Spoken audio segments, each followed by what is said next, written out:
Благодарам. Почитувани граѓани, почитувани медиуми. Еве на третиот закон од така наречената даночна реформа, која што мислам дека треба посоодветно име да добија, тоа е даночна реформа на казнување на лојалните и даночна реформа на рекет. Конкретно со овој член или со овој амандман кој што ние бараме да се инкорпорира во овој така наречен данок на добивка, се уредува една суштинска работа која што власта на мала врата сака да ја протне за да може уште дополнително да врши арач, терор и да врши пресија врз фирмите кои што плаќаат даноци. Што конкретно се случува? Со овој закон владата и мнозинството кој што го предлага дава дискрециона можност на инспекторот од управата на јавни приходи, конкретно на еден административен службеник, да оценува дали реинвестираната добивка е добивка која што била инвестирана правилно или не, и доколку тој административен службеник одлучи по лично дискреционо право дека реинвестираната добивка не завршила таму каде што треба, може да ги казни компаниите во износ 5 пати поголем од износот кој што е пропишан сега. Или дозволете вака пластично да објаснам што е главниот проблем со овој амандман. Доколку една пекара, која што главна дејност е пекарска индустрија, произведување на лепи бели пецива, и доколку собственикот на таа пекара одлучи од добивката да инвестира, конкретно во столици за вработените од административниот сектор, или доколку вие продавате мобилни телефони, и доколку имате одредена добивка и одлучите таа добивка да ја инвестирате во подобри административни услови за вашите вработени, може да дојде инспекторот од управата за јавни приходи, самиот да одлучи дека таа добивка не е реинвестирана во дејноста во која што вие сте активни и да ве казни 5-кратно повисоко тоа што ве казнува сега. И тука се создава еден друг проблем. Прво се зголемува можноста за корупција. Односно, тој инспектор, односно тие инспектори, особено оние кои што сите граѓани ги знаат, кои што 5 години наназад добија можност да бидат инспектори во управата за јавни приходи, ќе дојдат и доколку него едноставно соодветно испочитувате во наводници нормално инспекторот, односно доколку не му платите толку колку што тој бара од вас, ќе ве казни 5-кратно повеќе од тоа што ве казнува сега. Или, еве ваков пример ќе ви дадам. Огромен гигант, некој од оние од клубот 100, компании кои што имаат стотици милиона извоз, компании кои што ја движат економијата на оваа држава, одлучат дека од профитот што го имаат треба да вложат 10 милиони евра во изградба на хала. Ќе дојде инспекторот и ако претходно барал арач, а такви случаи има, затоа што можеме да ги видиме дека се актуелни во јавноста, од 30-40 илјади евра, сега ќе дојде и ќе ви рече, ако не сакате да ве казнам 5 пати повеќе од тоа што е сега, по моја лична проценка, сега ќе ми дадете 300-400 илјади евра, или уште повеќе, ако сакате да го симплифицирам случајот. Никаде во светот нема случај каде што заменик председател на владеачка партија е директор на управата на јавни приходи.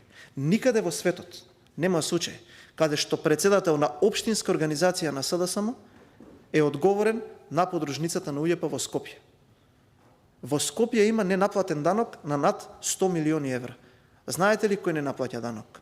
Знаете ли кој не плаќа данок во Скопје? Слободно извадете ги фирмите и ќе видите тие фирми до кого се блиски.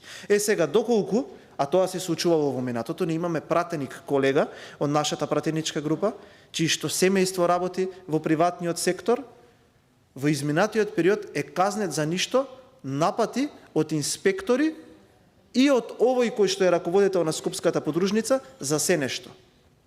Тоа ќе значи дека сите компании кои што не играат по нотите на оваа владеачка гарнитура ќе бидат посетени од инспекторот и инспекторот ќе им честита со казни кои што се 5-кратно повиски од тоа што е сега. Значи со овој закон не се утврдува можноста да ги казниме оние кои што не плаќаат, конкретно гигантите на Пластичарска улица. Не, тие никој нема да ги допре со овој закон.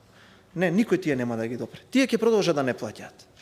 Тие ќе продолжат да наплаќаат во евра, тие ќе продолжат да го зголемуваат својот бизнис, но оние кои што редовно плаќаат и оние на кои што ќе треба да им се изврши соодветен притисок, ќе бидат посетувани од управата за јавни приходи, од двајцата кои што се функционери на СДСМ и кои што ја управуваат управата за јавни приходи. Тоа е суштината на овој закон кој што вие го предлагате. Зошто при еден одреден систем, утврден со подзаконски акт, на тоа како одреден инспектор може да се однесува, вие му давате ваква законска можност согласно законот.